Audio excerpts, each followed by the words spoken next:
उत्तर प्रदेश में 69,000 शिक्षकों की भर्ती के मामले में इलाहाबाद हाईकोर्ट ने राज्य सरकार को नए सिरे से रिजल्ट जारी करने को आदेश किया है।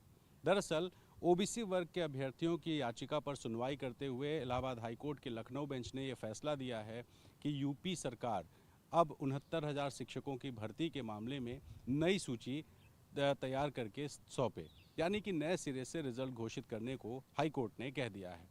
अब ये 69,000 शिक्षक भर्ती है क्या, पहले इसको समझाते हैं, फिर आपको बताएंगे कि इसके इम्पैक्ट्स क्या होंगे। दरअसल इसकी शुरुआत होती है समाजवादी पार्टी सरकार से।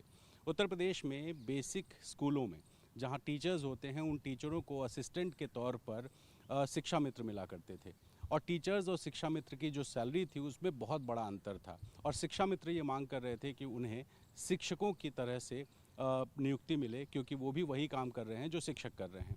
अखिलेश यादव की सरकार ने शिक्षा मित्रों का समायोजन करते हुए 1,37,000 शिक्षा मित्रों को टीचर बना दिया, और इसके खिलाफ जब याचिकाएं कोर्ट गईं तो सुप्रीम कोर्ट ने शिक्षा मित्रों के समायोजन को रद्द कर दिया और राज्य सरकार को आदेश दिया कि वो 1,37,000 खाली पद जो पड़े हुए हैं उनकी भर्ती के लिए नए सिरे से भर्ती प्रक्रिया शुरू करे।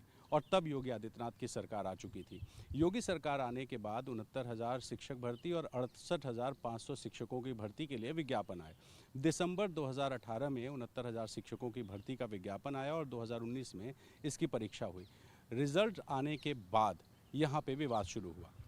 दरअसल नतीजों के पहले राज्य सरकार की तरफ से कट ऑफ जारी नहीं हुआ था, और जब रिज़ल्ट आया उसके अगले दिन सामान्य ओबीसी और एससी एसटी का जो कट ऑफ होता है वो जारी किया गया। इसमें कहा गया कि जो सामान्य वर्ग है उसके लिए 65 और जो ओबीसी है उसके लिए 60 कट ऑफ मार्क्स होंगे।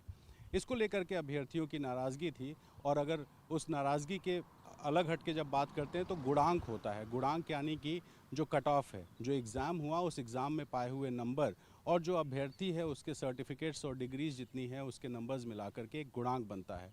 तो गुणांक में जो जनरल क्लास था उसको 67.1% जो मार्क्स हैं वो पाने ज़रूरी थे, और जो ओबीसी वर्ग था उसके लिए 66.7% जो कट ऑफ रखा गया, ये तय किया गया।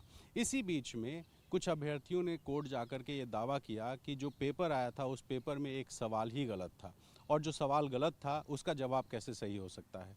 हाई कोर्ट में जब इस मामले की सुनवाई हुई तो पाया गया कि वाकई में ये सवाल गलत था, और कोर्ट ने ये कहा कि जितने अभ्यर्थी कोर्ट आए हैं उनको एक एक नंबर एक्स्ट्रा दिया जाए, क्योंकि जो अभ्यर्थी कोर्ट आए ही नहीं, यानी उन्हें पता ही नहीं कि वो सवाल गलत है, लेकिन जो अभ्यर्थी कोर्ट आए हैं उन्हें पता था कि ये सवाल गलत है और इसलिए उनको वेटेज मिलना चाहिए और एक नंबर उनके बढ़ाए जाएं। इन अभ्यर्थियों का जब नंबर बढ़ा, इसके बाद से इस पूरे मामले ने तूल पकड़नी शुरू करी। इसमें ओबीसी वर्ग के जो अभ्यर्थी थे उन्होंने बेसिक शिक्षा विभाग से जो उनके रिजल्ट्स के डिटेल्स थे उसको निकाला, और निकालने के बाद ये दावा किया कि जो 69,000 में से 27% ओबीसी का और 21% एससी का, 2% एसटी का आरक्षण है, इसमें बहुत बड़ी गड़बड़ी हुई है। ये दावा करते हुए राज्य सरकार में शिकायत हुई, पिछड़ा वर्ग आयोग में शिकायत हुई, और मामला इलाहाबाद हाईकोर्ट की लखनऊ बेंच पहुंचा। जब सिंगल बेंच में इस मामले की सुनवाई हुई और सुनवाई के बाद सिंगल बेंच ने आदेश दिया, तब इस मामले में शिक्षकों के अभ्यर्थियों के जो याचिका थी उस पर बहुत कुछ बड़ी सुनवाई नहीं हुई, और इसको लेकर के जो अभ्यर्थी थे उन्होंने डबल बेंच में इस मामले में अपील दाखिल की। उनका ये दावा था कि जो राज्य सरकार है उसने बेसिक शिक्षा नियमावली 1981 और आरक्षण नियमावली 1994 का पालन नहीं किया है। अब ये शिक्षा नियमावली और आरक्षण नियमावली क्यों ज़रूरी होती है? दरअसल नियम ये कहता है कि अगर एक ओबीसी वर्ग का या आरक्षित वर्ग का, यूँ कहें जिसमें ओबीसी एससी एसटी शामिल है, अगर उसके मार्क्स जनरल के मार्क्स के बराबर या ऊपर आते हैं तो ऐसे अभ्यर्थियों को जनरल की कैटेगरी में काउंट करते हुए उनकी नियुक्ति जनरल के तौर पर की जाए, और जो ओबीसी एससी एसटी हैं उनको कट ऑफ के ऊपर, जो ओबीसी और एससी एसटी का कट ऑफ है उससे ऊपर मिलता है तो उनकी नियुक्ति आरक्षित वर्ग में की जाए। लेकिन अभ्यर्थियों का दावा ये था कि जो नियमावली कहती है उस नियमावली का पालन ना करते हुए अधिकारियों ने एक ऐसा खेल रचा जिस खेल में 27% ओबीसी को इसमें चुना और उनकी नियुक्ति दे दी। इस मामले में कुल 4,10,000 आवेदन आए थे, और 4,10,000 आवेदन में 1,47,000 अभ्यर्थी पास हुए।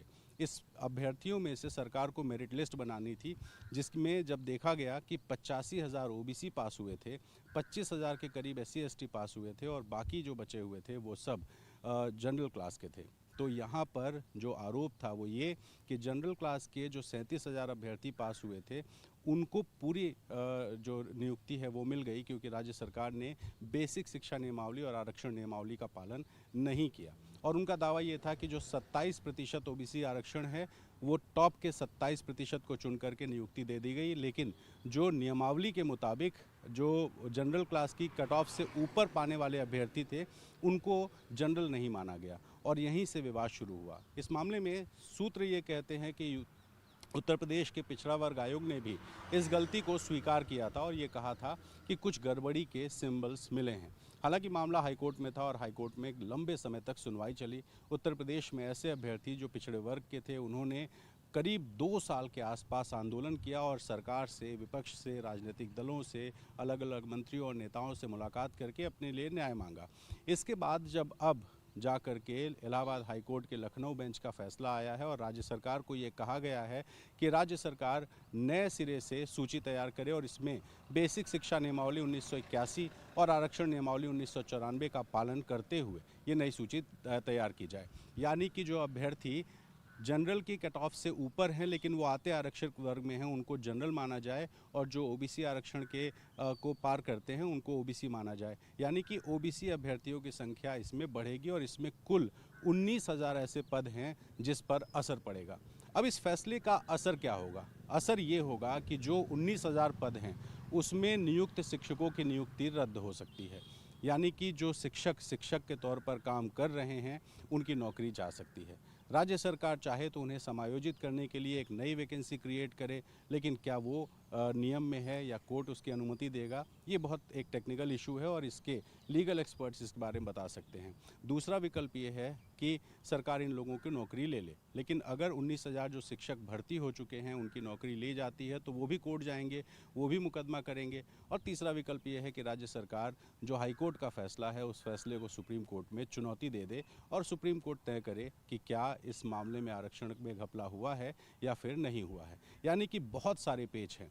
इस बीच जब हमने कुछ अभ्यर्थियों से बात की जो कि मुकदमा दायर करने वाले थे, आरक्षित वर्ग के से, ओबीसी समाज से आते थे, उनका ये कहना है कि उन्हें एक लंबी लड़ाई के बाद हाईकोर्ट की तरफ से जीत मिली है, लेकिन डर इस बात का है कि राज्य सरकार सुप्रीम कोर्ट जा सकती है और अगर सुप्रीम कोर्ट गई तो अगले कुछ महीनों या यूँ कहें कि संभव है कि साल भर भी उन्हें इंतज़ार करना पड़ सकता है। यानी ये जो आंदोलन है ये अभी चलता रह सकता है अगर राज्य सरकार सुप्रीम कोर्ट चली जाती है। और अगर राज्य सरकार हाईकोर्ट के फैसले का अनुपालन करती है तो उस दशा में उन शिक्षकों को डर है जो शिक्षक नियुक्ति पा चुके हैं कि कहीं उनकी नौकरी ना चले जाए।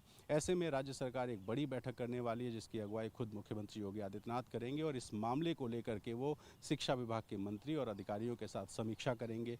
लेकिन इस बीच 69,000 शिक्षकों की भर्ती का जो मामला है उसने राजनीतिक रंग भी ले लिया है। इसमें अखिलेश यादव ने सीधे सीधे कहा है कि ये संविधान और आरक्षण की जीत है और उन अभ्यर्थियों की जीत है जो लंबी लड़ाई लड़ रहे थे। और इस बीच मुश्किलें बीजेपी की ये हैं कि बीजेपी के अपने नेता और उसके सहयोगी दल के नेता भी हाईकोर्ट के इस फैसले के समर्थन में खड़े होते दिखाई दे रहे हैं। राज्य सरकार के उप मुख्यमंत्री केशव प्रसाद मौर्य ने सोशल मीडिया साइट एक्स पर इस फैसले का स्वागत किया है। वहीं बीजेपी के सहयोगी दल, अपना दल की अध्यक्ष अनुप्रिया पटेल, ओम प्रकाश राजभर जैसे जो नेता हैं, ये सभी नेता हाईकोर्ट के इस फैसले का स्वागत करके मांग कर रहे हैं कि जो पिछड़े वर्ग के अभ्यर्थी हैं उनको नियुक्ति मिले।